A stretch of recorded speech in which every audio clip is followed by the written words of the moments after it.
English sentence is divided into 3 parts, just like hamburger. Has been one of the most rewarding things I've done in my lifetime, even more so than winning Grammys, I think.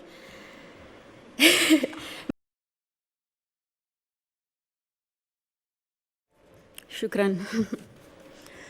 Good morning, Your Highness, Excellencies, friends and colleagues. I would like to thank you for the opportunity to be here today. It's also an honor to join forces with Educated Child, an organization led by a woman who is an amazing role model, a woman who has shown such relentless dedication to getting every child in school. This is such an exciting day for us because it marks the beginning of a new era in my home country, Colombia. Most of you may know me as an artist, as an entertainer, and that's indeed my calling and what I've been doing since I was 13 years old. But I never would have imagined when I started out that my work as an artist would end up being the vehicle for me to serve my greater purpose in life of working towards eradicating poverty through the power of education. As a Colombian citizen, inequality is a concept that sadly one becomes very familiar with at a very young age. It's a country like many others in Latin America where a few have a lot have almost nothing, and where if you're born poor, you will almost certainly die poor, and where people don't access equal opportunities. And because of that, generation after generation after generation live trapped in the same vicious cycle fed by prejudice and inaction. Growing up in my country when I was around 8 years old, I remember I saw kids my age who, instead of being in school, were already working in the streets, were barefoot in the park, kids like me, whose reality was completely different than mine, only because of the circumstances into which they were born. It was really hard for me to accept that something so unjust didn't have a solution. There had to be something that could be done.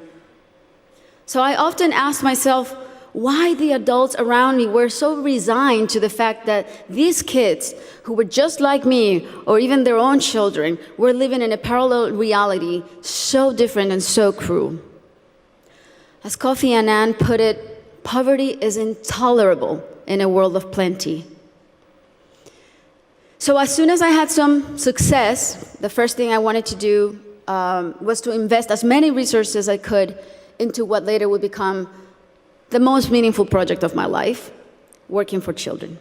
So I set out to find a team of people who dreamed big and worked hard and thought like me to help me right the wrongs that I had witnessed throughout my entire childhood. And that's when our foundation, the Barefoot Foundation, Pies Descalzos Foundation, was born.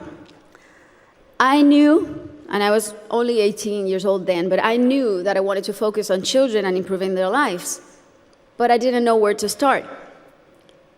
So I really felt that I needed to learn what the roots of inequality and low social mobility were. So I decided to study the reasons why children were working in the streets, or why some children were being recruited by the violent organizations like the paramilitary or the guerrillas. Why were so many children suffering from chronic malnutrition? And I realized that most of the issues that children face in my country had and have a common denominator: the lack of access to quality education. To me, it became crystal clear that education was the surest way to give all of these kids the best fighting chance of improving their circumstances in life, because education is the great equalizer. When I started building schools in Colombia, we chose the most remote areas where there was literally nothing, no infrastructure, no paved roads, no electricity, no potable water. And we decided to build in those places, but not only build schools, but state-of-the-art schools. Schools with comprehensive models that included ECD programs, school feeding programs, parent and teacher training. And another very important part is we decided to engage the government as a strategic partner and made it nearly impossible for them to say no to doing their part by showing them results through our holistic model that really proved to work.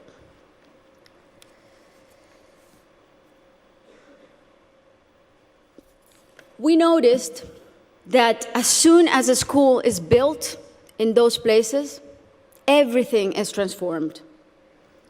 The improvements to the infrastructure were jaw-dropping. Electricity, potable water were made available, made accessible. Roads were paved. Malnutrition plummeted. But the best part of all is the academic results. The kids really responded academically. And now those kids who could have been recruited by the guerrillas or paramilitaries, or that could have had a completely different outcomes for their lives, they're now on their way to the university and thriving in their communities. Some of them are athletes, some of them are professionals.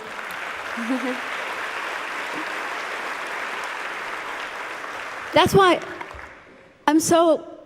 it really is a thrill to work for education. That's why I'm so passionate about it, because I've really seen results that are as palpable as this podium. And seeing all these success stories that have a name and a last name has been one of the most rewarding things I've done in my lifetime, even more so than winning Grammys, I think. Now,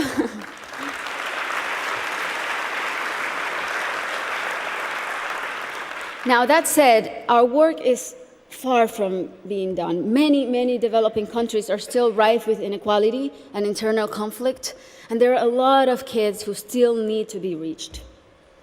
History is not only the past. History, it's made every day in the present. And what matters now is how we go forward and how we fix what's wrong. And that is the real challenge. This is the goal of the SDGs and what people like Her Highness and myself and so many more of you who are adamant about achieving are here for. Facts don't lie, and numbers show what an incredible return on investment a quality education provides. For instance, if all students in low-income countries left primary school with basic reading skills, 171 million people could be lifted out of poverty. Systemic change often begins from the bottom up rather than the top down. The government must take responsibility, and we should all put as much pressure as we possibly can, but the rest of all, the civil society, should also do their part. What we have discovered, both at Pies Descalzos and Educated Child, is that many times only one single barrier to entry, such as no access to transportation or basic needs like a functioning bathroom, can prevent a kid from attending school or even put them at risk of dropping out. Sometimes, all it takes to change a child's life is the security of a hot meal in school or the ease of being able to hop on a bus that will leave you safely at your classroom's door. It's as simple as that. And these are simple interventions, and they don't cost a lot. The biggest effort, really, is in mapping the communities, in going door to door, searching for the out-of-school children, talking to the parents, talking to their families. Giving a name and putting a story behind these children is the first step to start rewriting their story. Over the next 3 years, we pledged to get 54,000 kids who are out of school or at risk of dropout into the educational system. Ultimately, more than 295,000 people will benefit from this project, including children, teachers, families, and community members. New schools and classrooms will be built, School kits and uniforms will be distributed. Children will be enrolled in school, feeding and transportation programs. Teachers will be trained in strategies and in how to identify those students who are at risk so they can receive psychosocial support. And we are extremely confident that this partnership is only the beginning and will be the model to replicate throughout my country until not a single child is out of school. This is our responsibility. Thank you. This is our responsibility to our children and our debt to fulfill for the generations to come. Thank you very much.